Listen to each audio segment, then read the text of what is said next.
Hello दोस्तों, उम्मीद है आप लोगों का दिन अच्छा जा रहा है। आज हम बात करने वाले हैं एक बहुत इम्पोर्टेंट स्ट्रेटजी की, जो है कुछ नहीं करना। तो ये सुनने में काफ़ी और लगेगा कुछ लोगों को। आपने कई अपने फेवरेट इन्वेस्टर्स को भी कहते हुए सुना होगा कि अपनी इन्वेस्टमेंट्स को कुछ नहीं करना एक अलग तरह का स्किल है। तो ये एक स्ट्रेटजी क्यों है अपनी इन्वेस्टमेंट को कुछ नहीं करना? तो इन्वेस्टमेंट में जब हम बात करते हैं, अपनी इन्वेस्टमेंट्स को मूव करना या पोजीशंस एंटर एग्जिट करना प्रोग्रेस नहीं है। ये ज़रूरी नहीं है कि आप अपनी पोजीशन एग्जिट करके कहीं और एंट्री करेंगे तो आपको प्रोग्रेस होगी या और ज़्यादा रिटर्न्स मिलेंगे। और जो इन्वेस्टमेंट में सबसे ज़्यादा वैल्यू क्रिएट होती है वो अपनी इन्वेस्टमेंट को होल्ड करने से क्रिएट होती है, ना कि ट्रेडिंग से। मेरा मतलब यहाँ पे ये है कि अगर आप कोई इन्वेस्टमेंट आज कीजिए और 10 साल बाद वो इन्वेस्टमेंट आपके लिए बहुत ज़्यादा फ्रूटफुल हो सकती है, क्योंकि इन्वेस्टमेंट में वैल्यू अपनी इन्वेस्टमेंट को होल्ड करने से क्रिएट होती है। तो अगर आप कुछ नहीं कर रहे हैं अपनी चॉइस से, अपनी इन्वेस्टमेंट को कोई मूव नहीं कर रहे, पोजीशंस एग्जिट नहीं कर रहे, वो एक बहुत अच्छी स्ट्रैटेजी है। क्योंकि जो हम इंसान हैं, हम साइकोलॉजिकली प्रोग्राम्ड हैं कि क्योंकि मार्केट्स कॉन्स्टेंटली ऊपर नीचे होती है, तो हमारा इमोशनल रिस्पॉन्स होता है कि अपनी इन्वेस्टमेंट को सिक्योर करने के लिए पोजीशंस एग्जिट कर दें या पैसा इधर मूव कर दें या उधर मूव कर दें। कुछ ना कुछ करने की हमारे को इंसानों को आदत है, हमारी प्रोग्रामिंग में है ये। तो जो आजकल खबरें वगैरह भी आती है, उससे एक सेंस ऑफ अर्जेंसी बनती है कि क्या होगा इस इन्वेस्टमेंट का, अगर मेरी इन्वेस्टमेंट डूब गई तो क्या होगा। तो कुछ नहीं करना अपनी इन्वेस्टमेंट को भी एक अलग तरह का स्किल है। ये आपको पॉलिश करना है, रिफाइन करना है कि कुछ भी हो जाए मैं अपनी पोजीशंस एग्जिट नहीं कर रहा, मैं अपनी पोजीशंस बना के रखूँगा। तो अगर आप अपनी इन्वेस्टमेंट को मूव करते रहें तो उसके आपको कुछ हिडन कॉस्ट्स हैं। जैसे आप अगर आपने गलत टाइम पे अपनी इन्वेस्टमेंट को मूव किया तो आपको और भी ज़्यादा नुकसान हो सकता है। आपको मूव करने की ट्रांजैक्शन है जो उसका भी आपको कॉस्ट लगता है, बैंक में लगता है, फिर अपने डीमैट अकाउंट में लगता है। ऐसे आपको बहुत ज़्यादा कॉस्ट ऐड अप हो जाती हैं। तो और आपका स्ट्रेटजी भी ड्रिफ्ट हो सकता है। जैसे अगर आपने इनिशियल इन्वेस्टमेंट कोई स्पेसिफिक स्ट्रेटजी से की थी कि ये मेरी स्ट्रेटजी है, मैं इस स्ट्रेटजी को फॉलो करूँगा, अगर आप अपनी इन्वेस्टमेंट मूव करोगे तो आप अपनी स्ट्रेटजी से दूर हो रहे हो। तो आप अपना ऐसे आप कंफर्मेशन भी नहीं ले सकते कि आपका गोल अचीव होगा या नहीं होगा, क्योंकि आपने अपनी स्ट्रेटजी से अलग मूव करना शुरू कर दिया। तो एक बात और समझनी बहुत ज़रूरी है कि आपके रिटर्न्स एक्चुअली बनते कैसे हैं। तो इन्वेस्टमेंट में आपके रिटर्न्स बनते हैं कंपाउंडिंग से।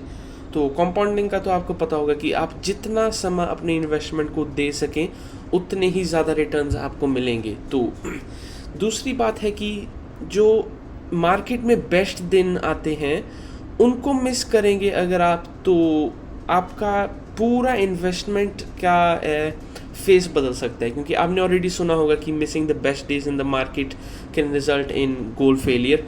तो ये इसलिए कहते हैं लोग क्योंकि ऑलरेडी हमको पता है मार्केट हर रोज़ आधा परसेंट, वो 0.3% ऊपर या 0.4% ऊपर। तो ऐसे इन्वेस्टमेंट में स्टेबल ग्रोथ आती है। लेकिन जो बेस्ट दिन होते हैं मार्केट्स में, जिस दिन मार्केट में 2%, 2.5% ग्रोथ आती है, जैसे अगर आप निफ्टी को ही ले लो, निफ्टी की वैल्यूएशन रफली 2.6 या 2.7 ट्रिलियन के करीब है। तो अगर निफ्टी में बहुत अच्छा दिन आए, जिस दिन निफ्टी 2 या 3% ग्रो करे, तो वो 2 या 3% ट्रांसलेट होता है रफली 50 to 70 बिलियन डॉलर्स के करीब। तो अगर आप ऐसे दिन मार्केट में मिस करेंगे तो आपकी ओवरऑल इन्वेस्टमेंट पे इफ़ेक्ट होगा इसका।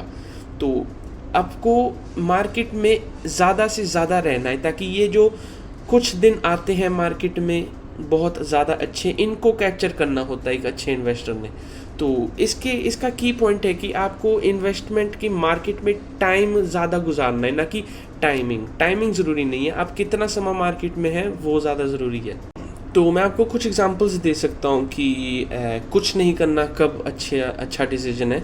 तो अगर आपका कोई लॉन्ग टर्म प्लान चेंज नहीं हुआ, आपकी लॉन्ग टर्म गोल सेम है, तो आपको कुछ नहीं करने की ज़रूरत, बस बैठे रहो, अपनी इन्वेस्टमेंट को ऊपर नीचे होने दो। सब मार्केट में होता है, ऐसे कोई भी आज तक इन्वेस्टर पैदा नहीं हुआ कि उसकी रिटर्न्स कभी डाउन ही नहीं गई है, सिर्फ ऊपर ही ऊपर। तो कुछ नहीं करना, बस बैठे रहो।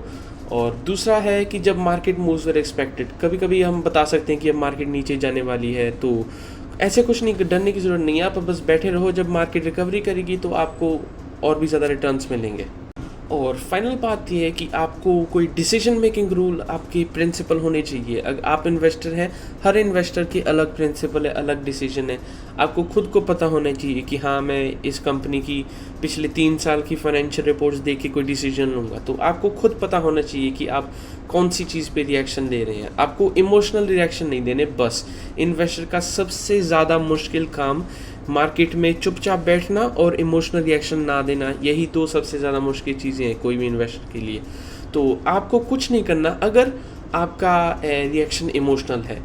और दूसरा, या फिर अगर आपका जो डिसीजन है वो आपकी शॉर्ट टर्म कंडीशंस को इम्प्रूव करता है, ना कि आपके लॉन्ग टर्म गोल्स। अगर आपके लॉन्ग टर्म गोल को इम्प्रूव नहीं कर रहा कोई डिसीजन, वो डिसीजन को ना ही लेना समझदारी है। और तीसरा है, अगर आपका कोई टाइम हराइजन चेंज नहीं हुआ, कि अगर आपके गोल सेम हराइजन में है कि जो आपको 10 साल में घर लेना है, वो घर अभी भी आपको 10 साल में लेना है, तो कोई रिएक्शन करने की ज़रूरत नहीं है। मार्केट को होने दो ऊपर नीचे, आपके गोल 10 साल में मीट हो जाएंगे। तो इस वीडियो से अगर आपको कुछ सीखना है तो एक बात सीखें, discipline is often the absence of action. एक इन्वेस्टर के लिए इससे ज़्यादा ज़रूरी कुछ नहीं है। इन्वेस्टमेंट की दुनिया में डिसिप्लिन कुछ नहीं करने को कहते हैं, क्योंकि सबसे ज़्यादा ज़रूरी ऑलरेडी हमने डिस्कस किया है कि जो मार्केट के बेस्ट दिन होते हैं वो कैप्चर करना होता है। तो कुछ नहीं करना, अपनी पोजीशंस मेंटेन रखना एक इन्वेस्टर के लिए सबसे ज़्यादा ज़रूरी है।